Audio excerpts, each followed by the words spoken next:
thing. Did you have different ambitions for your daughter and for your son? Some of them were different.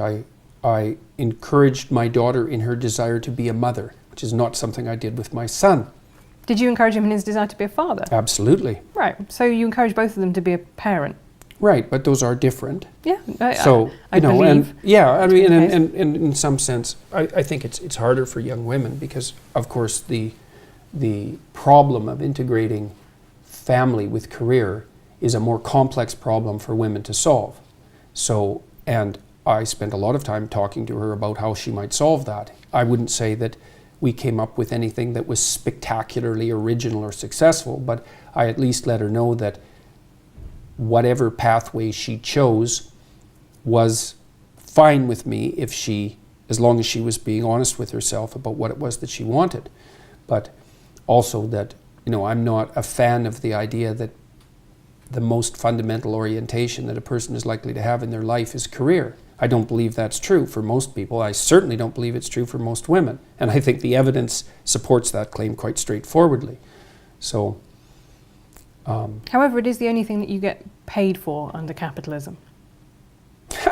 Right? Man, live. But that's How can true. you say something like that? It's so cliched. Well, it's so painful to hear that. It may be cliche, but it nonetheless is true, right? Look, Women do it's more, not much capitalism. more. Well, for God's sake. It is. No, it isn't. You have to invest into a child for 18 years before they have any economic utility. Mm-hmm. It's a consequence of delayed economic utility. We don't know how to monetize it. It's not a consequence of capitalism. It's a consequence of the fact that human beings have an 18-year dependency. How do you monetize that, even in principle? Well, we don't know. We did used to send them up chimneys, to be fair. And at that point, what's really interesting is at that point, children were seen as being much more the property of the man. And as they become economically useless, all the legal studies show that that's when we start moving to a model of female custody, right? Because it was about caring labour. But this is the point I'm making. Is Look, I'll tell you, there are plenty of men who are not very happy about the model of female custody. And that would, include the 85% of men who are essentially denied 50-50 custody when they divorce and have young children. So I wouldn't think that one of our major problems, or at least a major unidimensional problem, is the proclivity of men to foist off the custody of their children onto women.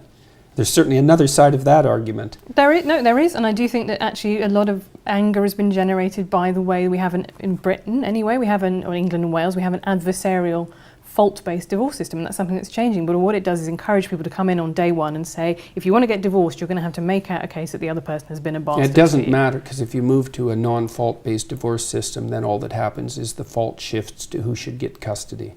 So it doesn't remove the acrimony by any stretch of the imagination. It just shifts it to custody of the children. That's what's happened in Canada. Right, and in Britain we actually talk about access rather than custody, because it's the idea is not that you own the children, it's that you actually want to be able to see the children and spend time with them, and I think that's really important.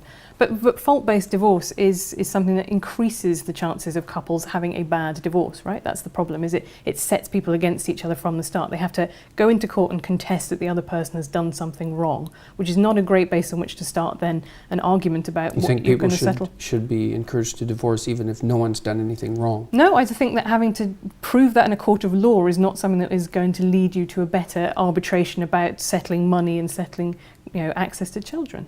I think that's the point. You have a ridiculous situation where couples who say, well, actually we've just grown apart, nonetheless, unless they want to wait 5 years or 2 years for separation, they have to go in and plead unreasonable behaviour to get a divorce and start splitting up their assets. That's the joy of no-fault divorce, is that you don't have to make those contested cases. You can simply say, our marriage is no longer working, and part ways without going into all of that acrimony. That seems quite sensible to me. It also seems quite naive to me. Well, I've seen very few non-acrimonious divorces. They're very hard on kids. So I don't think anything that makes them easier is a very good idea. It might be good in the short term, but it's not good in the long term. Unless you don't think that marriage is a useful institution. And if you think that it's part of the patriarchal tyranny, then you might think that as well. But it's a very useful institution, mostly for kids. So I agree that I'm married. Modern marriage has a lot to recommend it. I do also think it is a patriarchal institution. It is literally Of course you think that. Well, because you think virtually everything that occurs in our society is a patriarchal institution. And it's easy to think that because then you only have to think one thing. You have a one thing answer for everything. You could let it's me... It's part of the patriarchal institution. I don't think you're obeying the rule that says maybe treat people as if they have something worth hearing. So I'm not making a case for the patriarchal tyranny. and I don't think you are either. I think that you're making a case that's like a universally cliched case for the patriarchal tyranny. I don't see too much of you reflected in your articles at all. Why do women change their names on marriage traditionally? I don't know exactly. Why do you think they do? Because it was to symbolize the transfer of their ownership from one family to another family. That's why in The Handmaid's Tale you have off Warren, off Glenn. Oh God, Margaret Atwood. Well, she was just about devoured by the feminists last year, so that was something interesting to observe. I think she made a very good point. She wasn't devoured by all feminists. I'm a feminist. I thought what she said about due process in cases like that is perfectly reasonable. Mm-hmm. Well, many people didn't. No, but then, guess what? This is on the internet. You can find someone who disagrees with pretty much anything. Mm-hmm. But so why do you think women change their names when they get married traditionally? If it's not about transfer of property ownership traditionally? I don't know if I have an opinion about that. The specific reasons for that, I'd have to look into it for a fair amount of time before I decided it, but I certainly wouldn't boil it down to a unidimensional argument about the ownership of women by men. So, okay. I mean, the part of the problem too is with this sort of discussion is that and this is why I consider it a manifestation of ideological possession. It's predictable.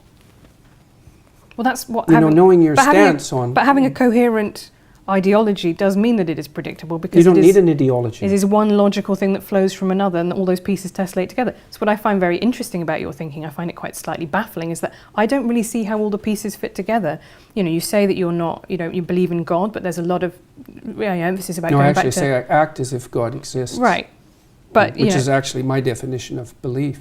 Okay, but that then doesn't, to me, tessellate very obviously with your insistence that actually it's just about pure science and there's not a because I can what insistence that it's just about pure science? Well, I wrote Maps of Meaning. There's no insistence in that it's just about pure science. Okay, but you make appeals to science. What I mean is different. You make appeals to science all the time. You say, well, this is what the literature says, and the trouble with God is that ultimately you can't say this is what the literature says. There is no literature. Which is why I don't say anything about the scientific status of God apart from what can be experienced maybe under certain conditions of what would you call chemical-induced mysticism, which seems to be something that you can say something scientifically about.